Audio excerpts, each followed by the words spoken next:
Hello, listeners. Kathy Lawless, Life Story Curator, bringing you the podcast series, How Did I Get Here?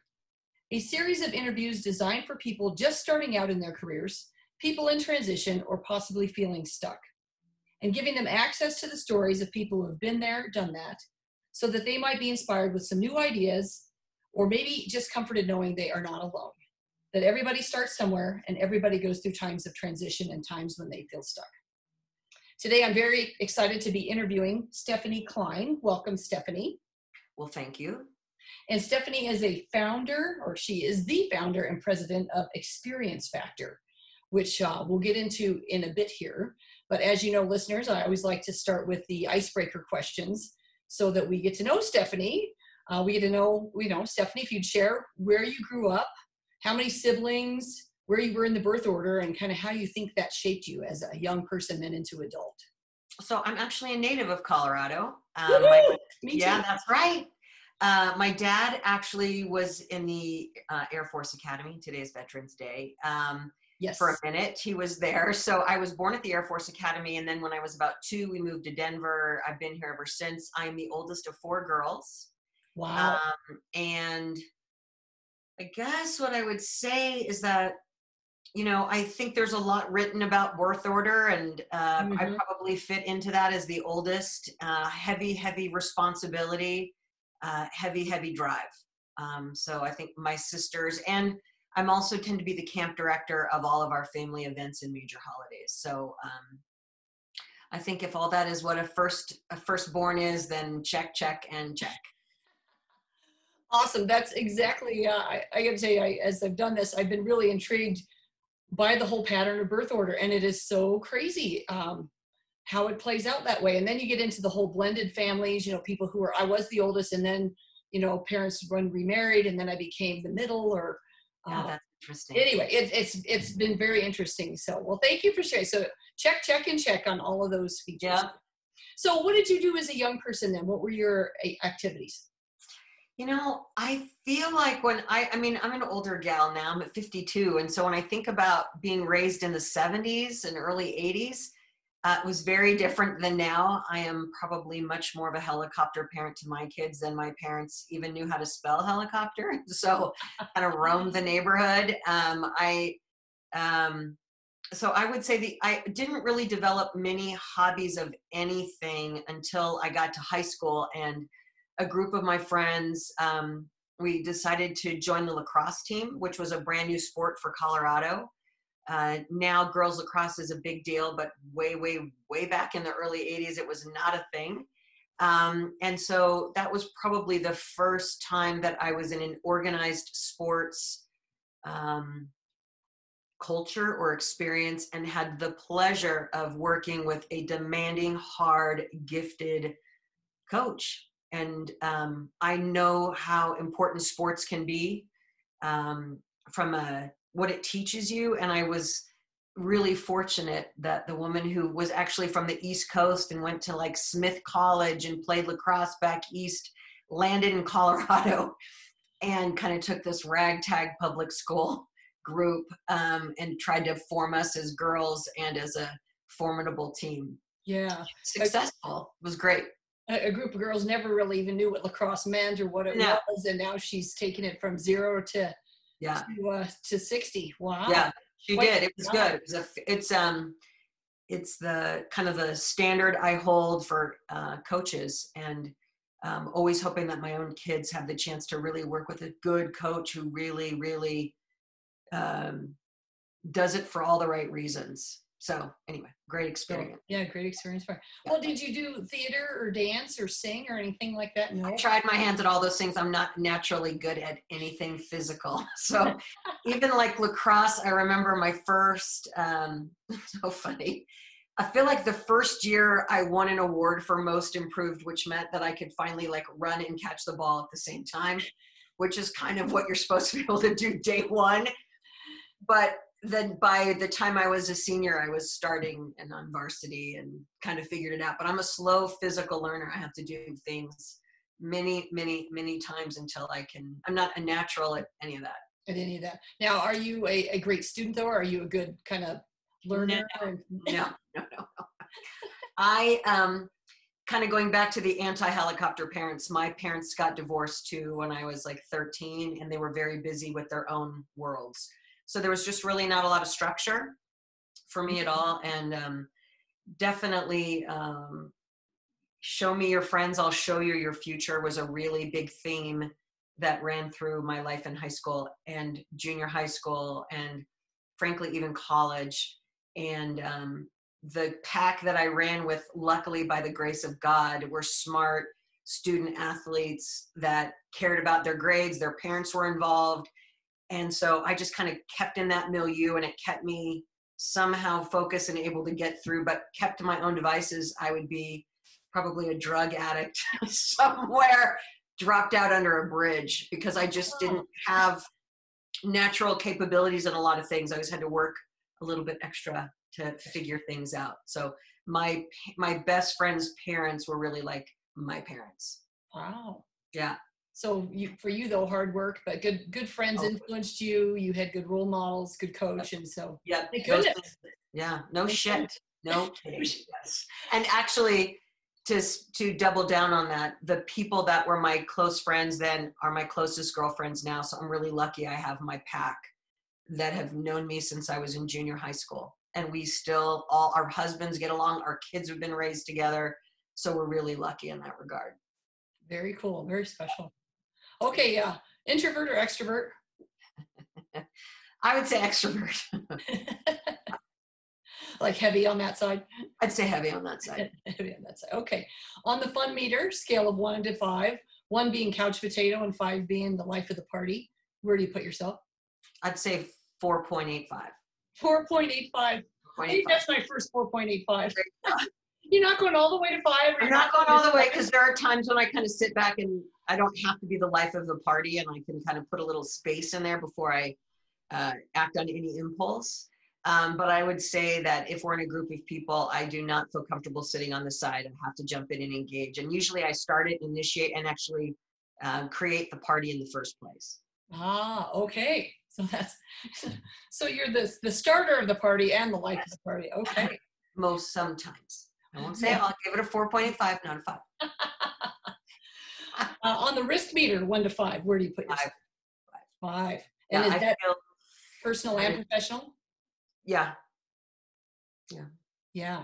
So it's all you. You're just kind of all in. Usually, yeah. I don't have thankfully for me, mostly it's been a good decision. There certainly have been impulses that have not been wise, but I would say that I have a very high risk tolerance, and I'm not afraid to try new things, and I'm not afraid to stick my neck out and give things a go.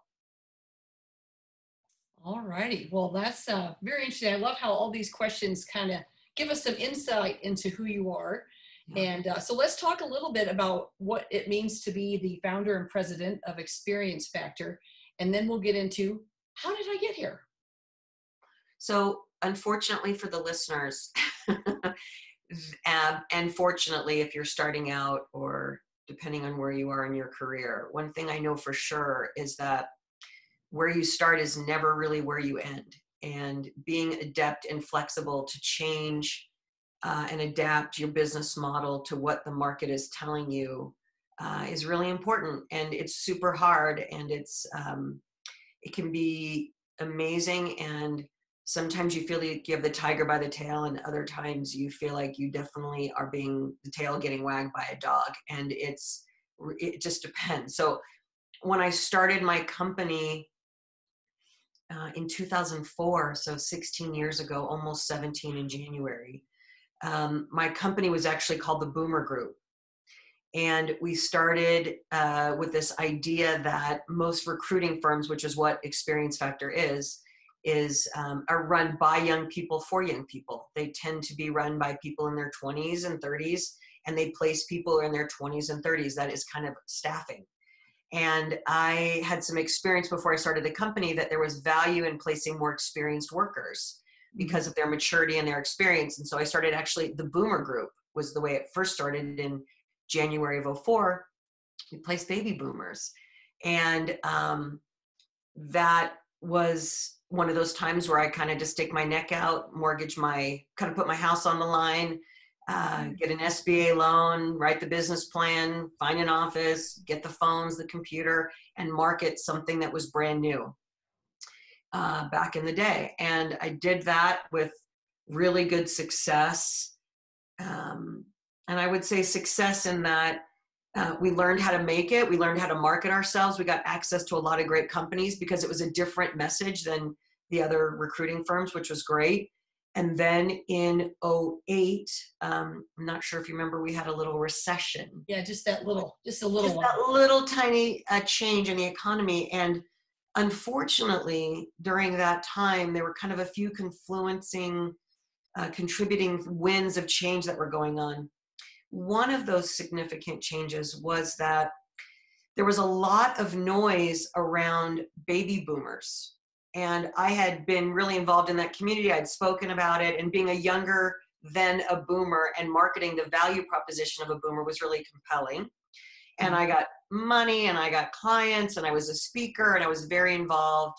It was really pretty remarkable opportunity. And then when that time hit in the market, there was a lot of discussion about baby boomers not having enough money in their retirement, not keeping track with all the new technology, which is starting to ramp up in spades.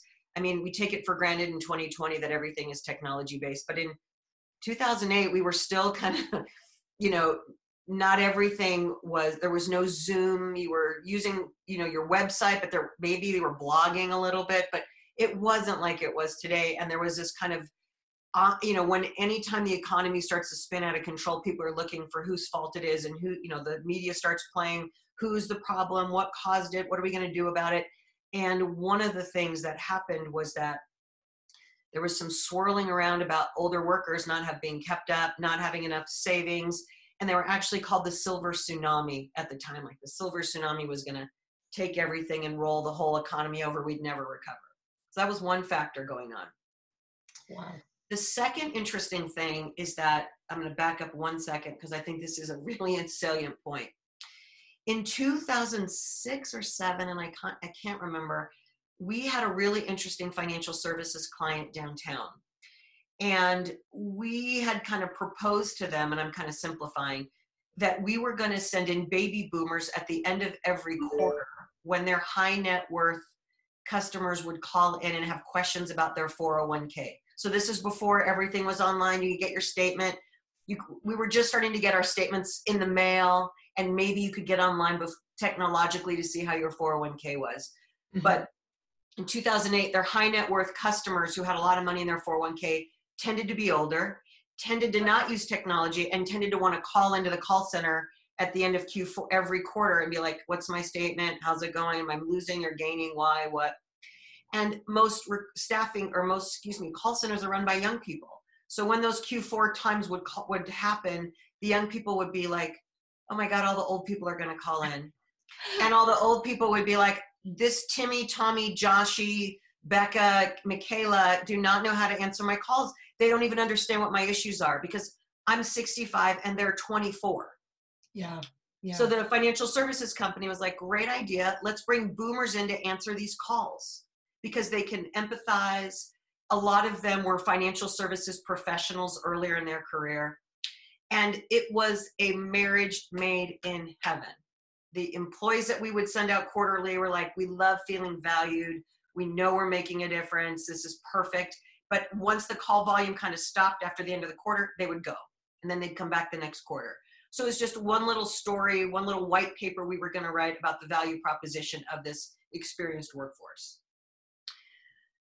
Fast forward a year into doing it for 4 quarters, we got a call. We had a PR firm and we organized an opportunity to get in the New York Times because of this. Wow. So we had to get the CEO, the board of directors, every temp we had placed had to agree to sign off. We had to have the New York Times come out, take photos, write the story. And all the while I'm thinking this is going to be our tipping point because once this hits the press, people are going to see how amazing this is. Can't wait. Yeah. They shot everything. Everything was getting really hot, great. Everything was great. And then the economic crisis hit. And the New York Times basically sent an email saying, hey, we've put you in the can, which means we've got you in the way back shelf because there's a lot of other things happening right now. We'll let you know when we're going to post it or run it. So, okay. So what's a good lesson to learn on press? You have no idea what they're writing. I assume it's a win-win-win because everyone's happy and it's working. Fast forward to April of 2000, I want to say 9. And if you remember, April of 2009 was kind of like the basement of hell. Yep. There was no signs of light. Everything was going bad. My recruiting business went from being very robust to almost overnight stopping because nobody was hiring. And if you're not hiring, you do not need a recruiting firm. You don't need those folks. So that was going on. So we went like almost overnight to losing our shirt. And then we got the call, we're going to run the story. And I was like, okay, maybe this is going to be, typically out of recessions, people start hiring contractors first before they turn on the direct hire business. Yeah. Which is how it works. Okay. So I'm praying and hoping everything's great. I'm actually visiting my family when this Sunday it finally runs. My dad and I, who I'm visiting in Houston, get up super early, I'm building it up a little bit. We go to like a newsstand. I literally buy 20 New York Times because You're so excited. My moment. This is it. We get home and it is horrible. Horrible. It is like how sad this financial services company has to bring in contractors when they're laying people off, which now they were, but a year ago they were not when they filmed the story. How sad that all these people are losing their 401ks, and how sad it is that this silver tsunami is going to take us out. And so it went from being this amazing opportunity to the worst day of my life, which then turned into a whole week of the New York Times threw us under the bus. Then I got a call from Channel 9, Channel 7, Channel 4, the Denver Business Journal, and it ended with National Public Radio on Friday. And it was 5 days of 2 things happening. One, defending my business model, which no matter what I said, it didn't really make a difference because there were no jobs. And then the second thing is every baby boomer in the lower 48 states was calling our office looking for a job. And we had to tell them we had none. And that kicked my ass.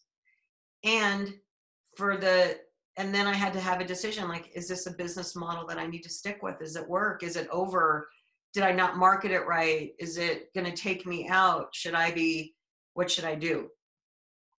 Yeah. So that was the first major, horrible, awful, ass-kicking, soul-searching moment. And we pivoted and we went back to our roots of just kind of being a general recruiting company. Yeah. So Change our name. I get to change your name. And so now I get the name though, Experience Factor, because you're probably still. Well, we didn't want to throw all the baby out because we knew it worked. But the marketing of it became a problem and people couldn't get past, we don't want old people. I'm like, that's not our value proposition. It's the value proposition of more experience, better decision-making, faster results. But people were nervous and anxious and it didn't matter.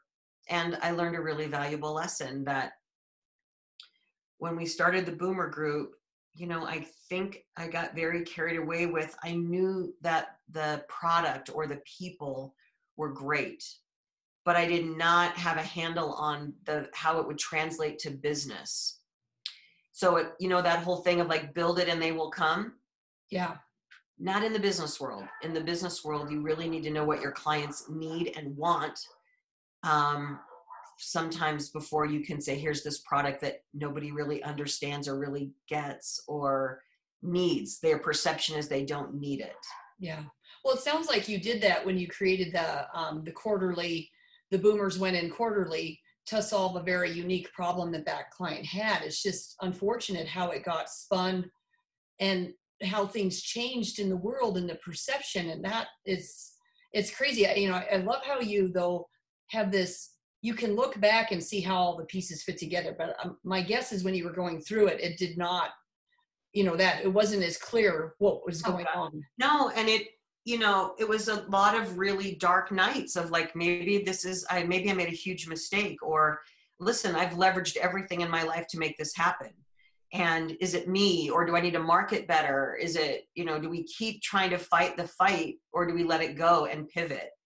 And there was nothing easy about it. And even trying to find another name that kind of kept the old, but brought the new, that was available and was a .com, and marketing it and all the screwed up things we did trying to get that right.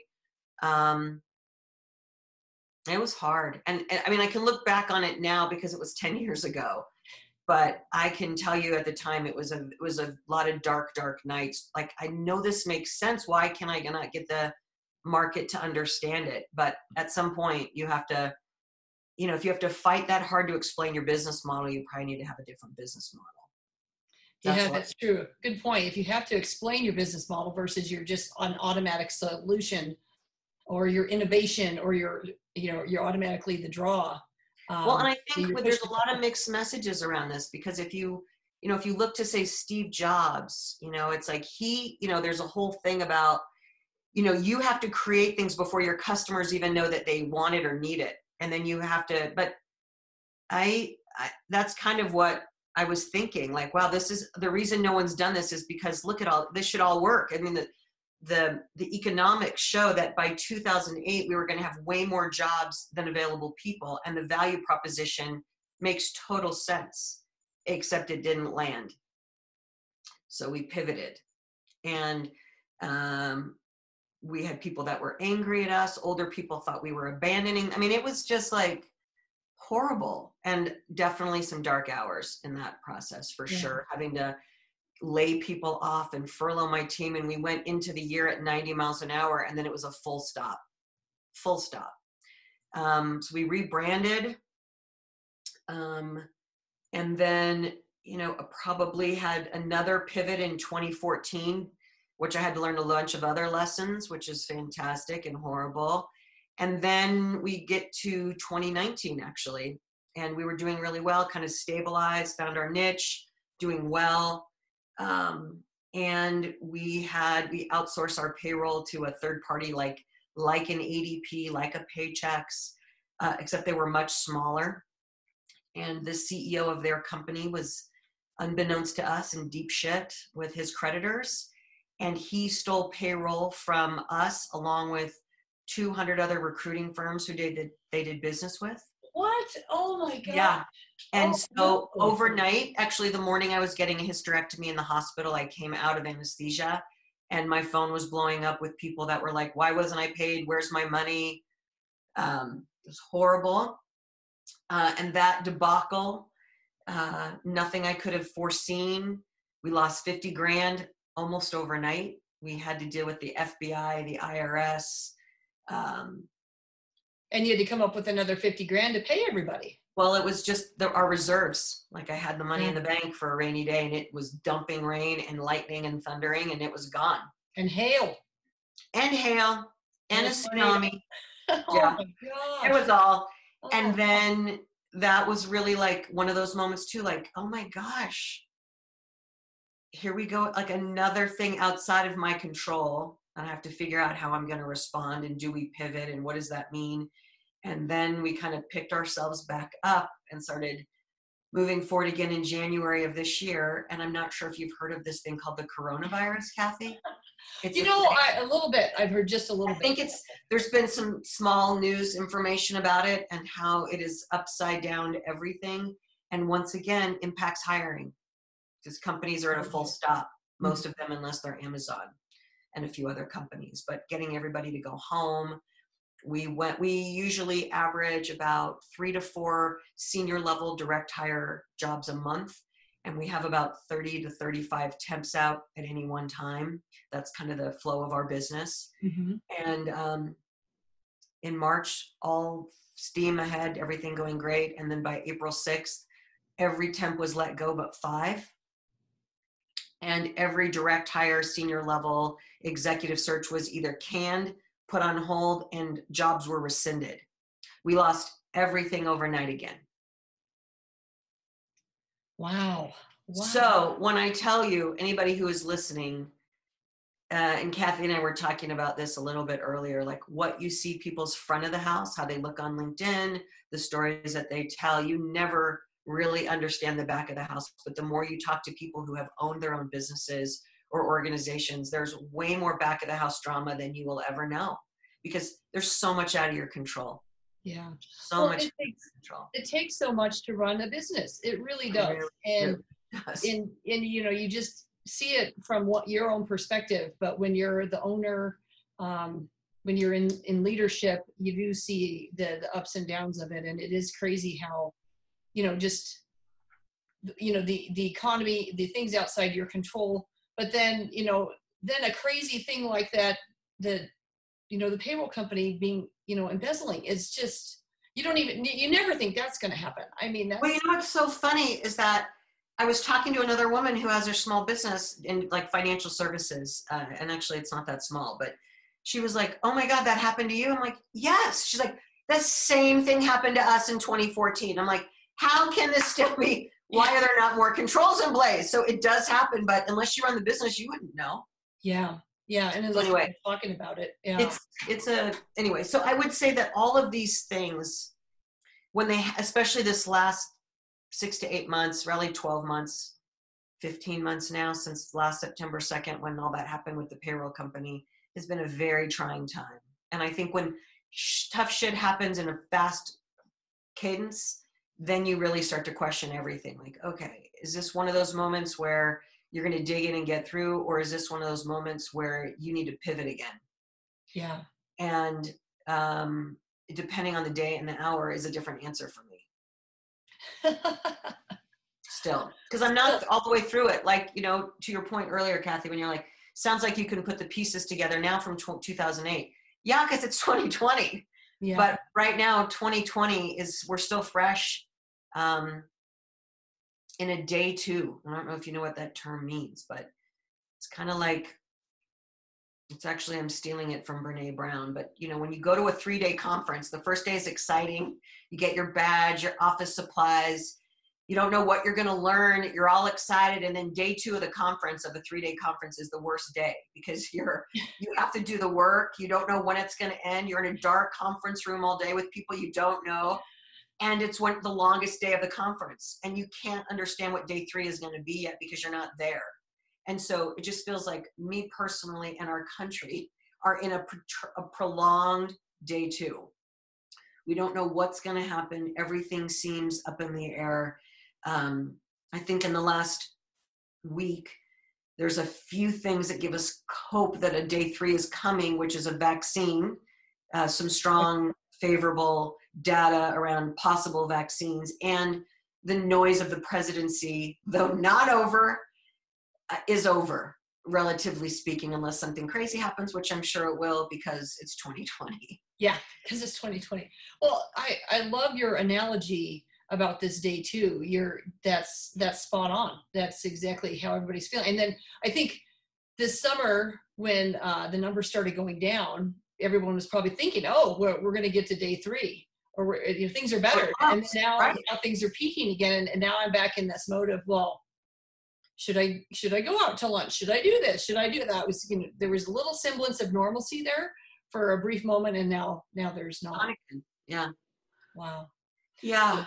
Stephanie, let's talk a little bit about, did you always want to be in staffing? I mean, when you were back in junior high school, I know you said you school wasn't really your thing. No, what did you want to be when you grew up? Actually, I wanted my first real job. I always wanted to be a camp director, because I did spend every summer at summer camp.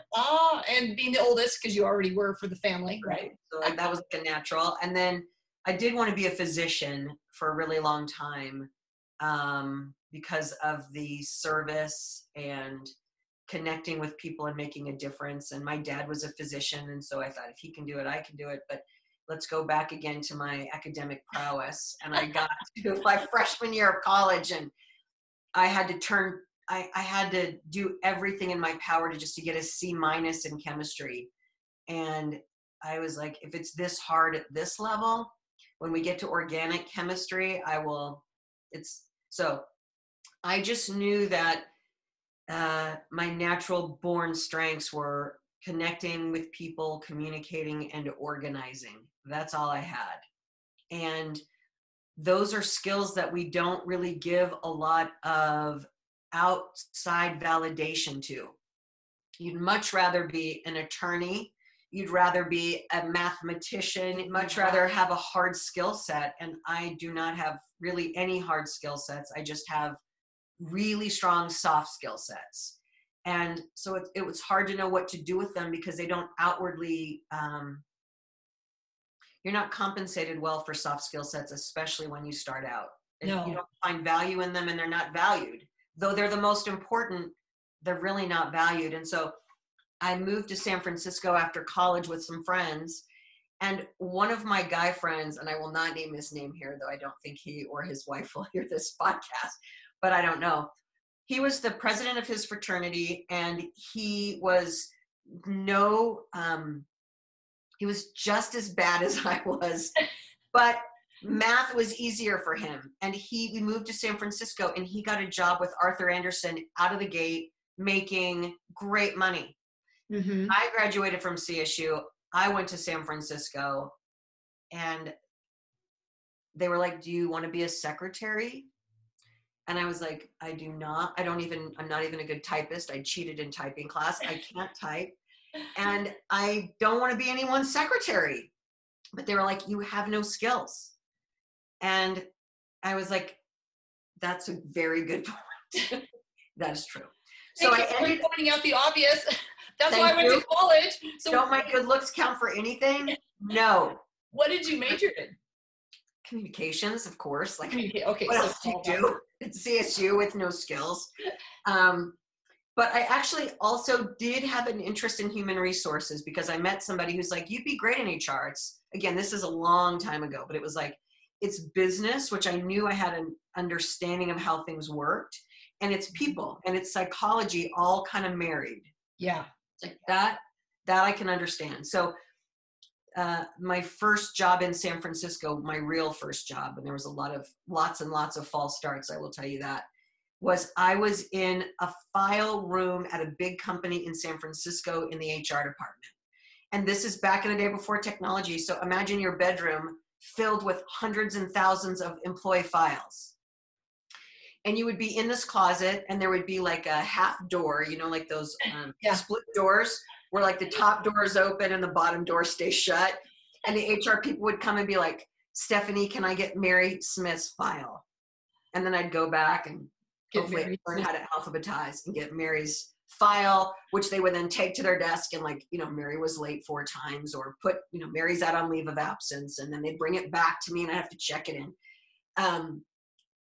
And that was as close as I was getting to HR, was sitting in the file room. And then over time, somebody didn't come back to their HR job. And because I had been friendly and talkative, they invited me out of the closet. Out of the closet. Out of the closet and onto a desk where I became a benefits specialist. And now you got to work with people. And then I got to work with people. But the bad part about that job is benefits back in the 90s was a big Lotus spreadsheet and ticky-washy on what we owed for premiums we had 2,600 employees, and I-dotting and T-crossing and tying things out and calculating and tabulating. And I was great on the phone with people explaining to them what their benefits were, but I was not the best employee on Lotus Notes calculating how much money the bank should be paying to their carriers. So happily and thankfully, I got recruited over to employee relations. So now really working with people. Now we're cooking with gas. And then I got promoted from there. And another really good luck for me was that I was in San Francisco in HR with women, and it was mostly women. I think there was 1 man in the department, maybe 2, big structured HR team. And the women there were so smart, like went to Stanford and Davis, and they were at the table, like they were bosses. And that was a fantastic place for me to grow up because I worked my butt off because they worked their butt off. They had command of leadership. They were at every meeting. They were well respected in the organization. And so I thought, this is my place. Smart, driven, making business decisions, using my words to influence and impact. I am where I'm supposed to be. And then this is probably getting a little long in the tooth. The net was, I wanted to come back to Colorado. I'm from here. My friends were here. My family was here. When you grow up here, you mostly do want to come back. Yeah. It's just a great place to live. It's a great place.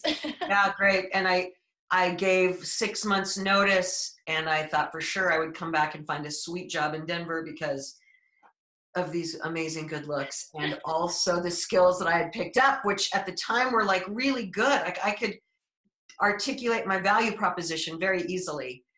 And I got back to Denver. And again, this was like now mid to late 90s, and HR was not at the table here.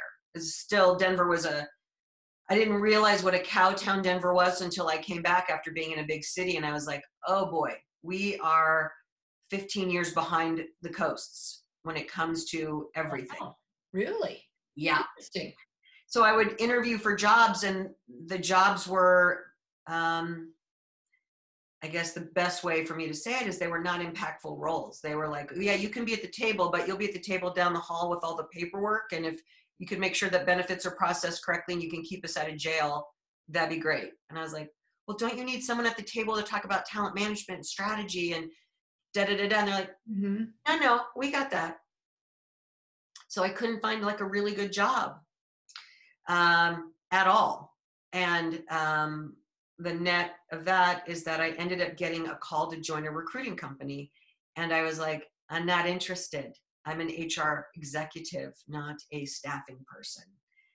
But the women that were my bosses there, A, I was running out of money, and B, that's really the A. The B, the women who were my bosses at the recruiting firm were also really smart and bright and driven, and I could get behind that. So that's really how I got my start in recruiting a long time ago, was because I couldn't find an opportunity in HR.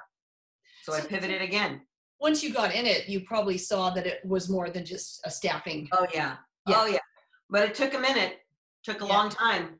Because we have these perceptions about what roles are, what role is, I remember when I left, corporate, and then I kept thinking, well, what's that next job I need to get that's, good enough, right? It's at the right level. It's the next step for me. It's the hockey stick or the up and to the right kind of thing. Right.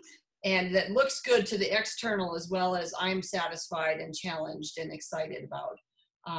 And there were so many perceptions that you have to overcome. It's really crazy how you kind of build up, you have these biases and things that you don't even know you have.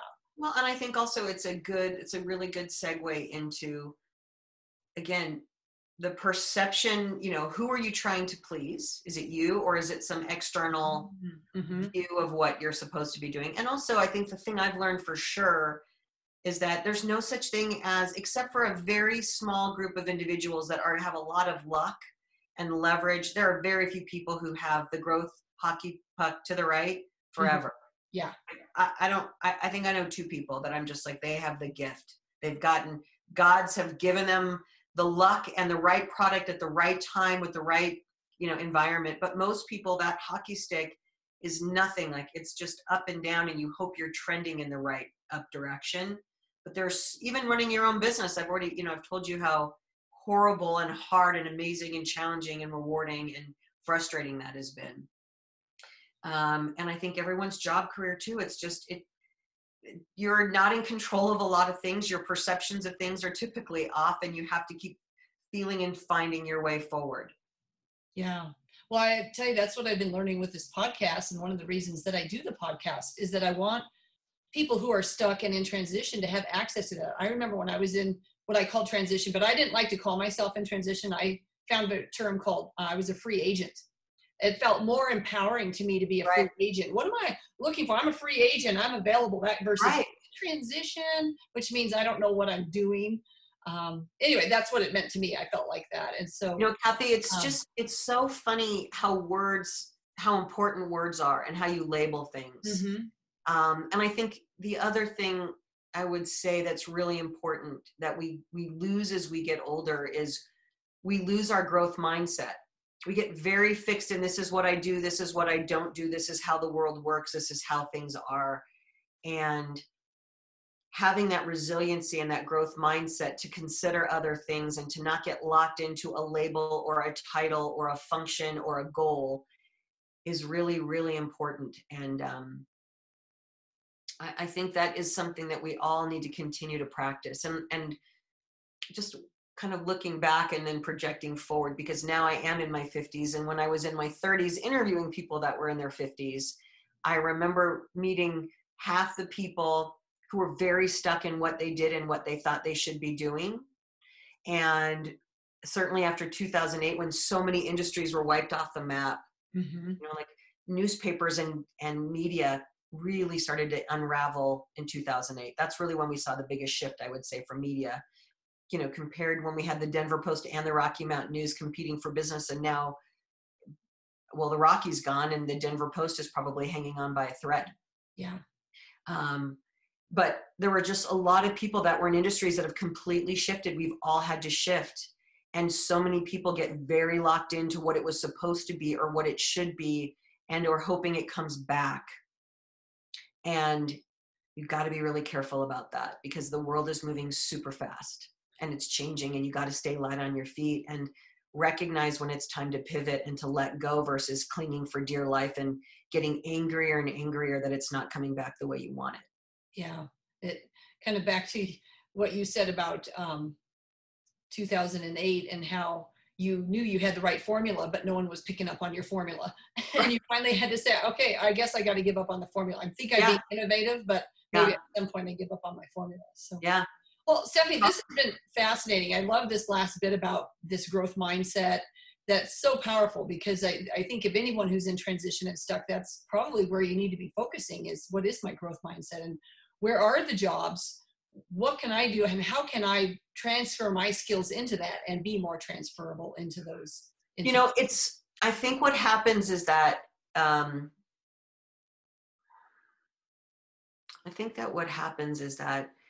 you really get locked into your own narrative about who you are and what your gifts are. And I think sometimes you don't really understand the value of your gifts. And I would say it's probably hasn't been until this year that I've finally really, really, really valued my soft skill set. Because for years, I just kept thinking I've got to develop something else because these other things really aren't that important. Mm-hmm. But now that I've hit this kind of patch again and done lots and lots of work to get through it, I'm like, actually, these soft skill sets are the things that's the easiest thing for me to do is connect and meet with people. And it's the easiest thing for me to do to bring people together. It's the easiest thing for me to do to influence people. Like, those are things that just are easy for me. And so everybody listening to this has those traits. It's just what looks hard to me.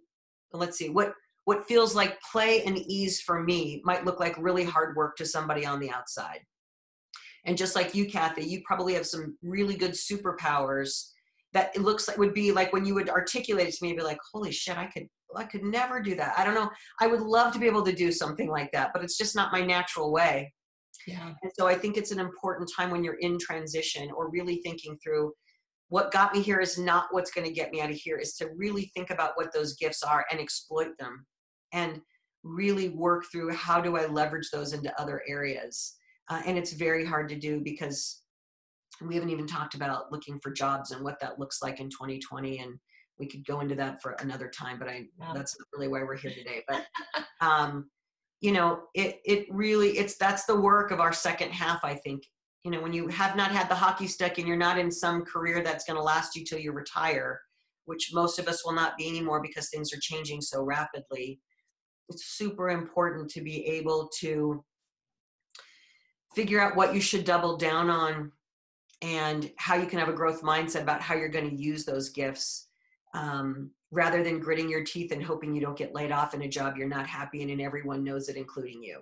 Yeah. Sometimes we do hang on to that, don't we? Just, I got to have a job right now. We're totally scared. We have responsibilities, mortgage, family. Like, can't just leave. We can't.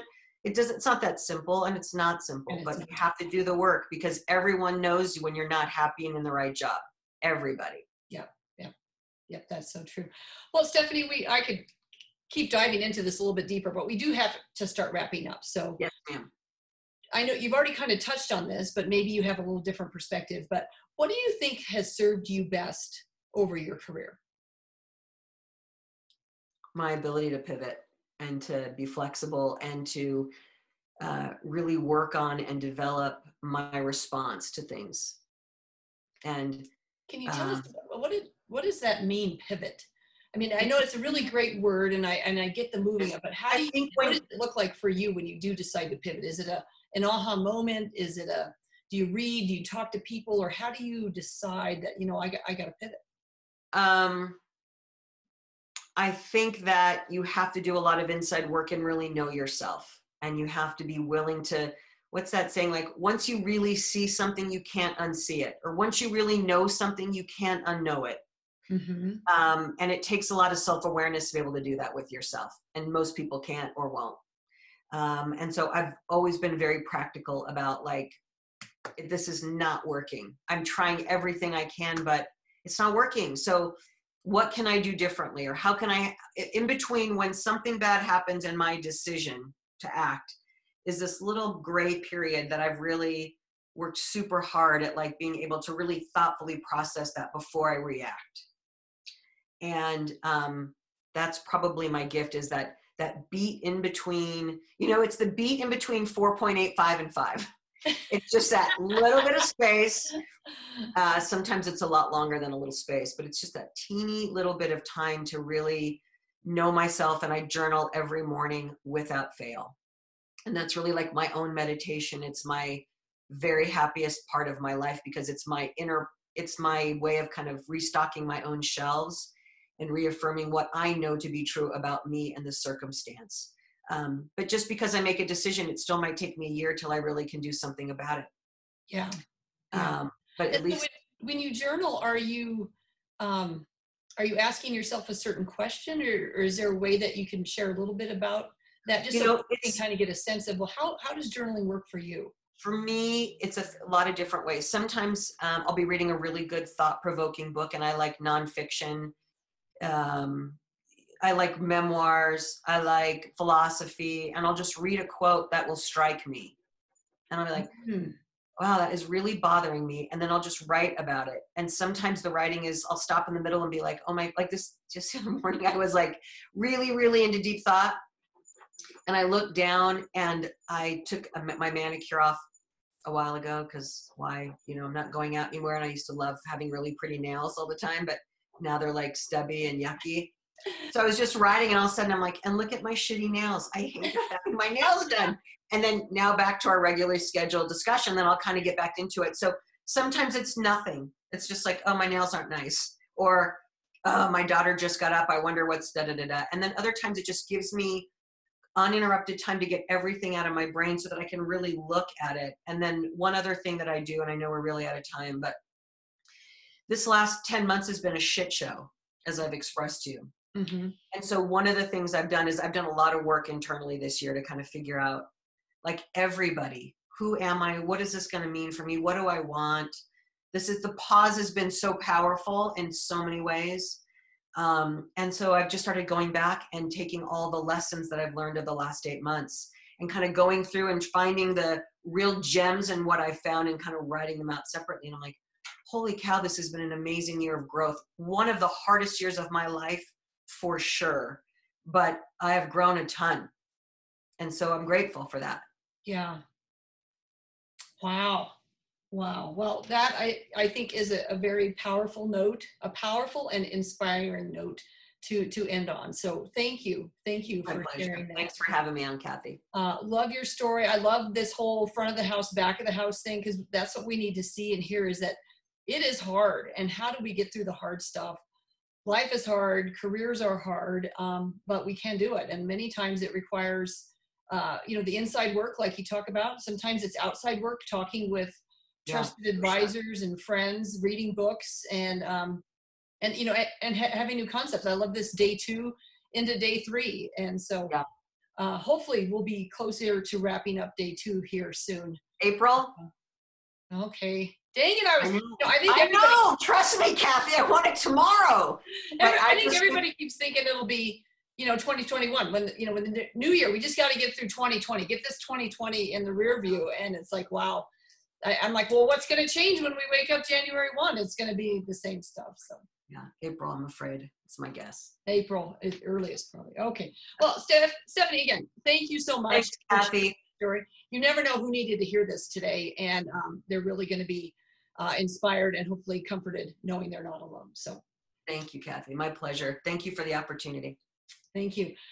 Listeners, if you enjoyed today's interview, please subscribe below and then you'll be alerted for other interviews as they're published. If you have any questions for me or for Stephanie, you can post them on my website, lifestorycurator.com, and I'll be sure to get them to Stephanie. And on that note, I guess I wish everyone stay safe, stay well, and let's keep the storytelling going. Take care.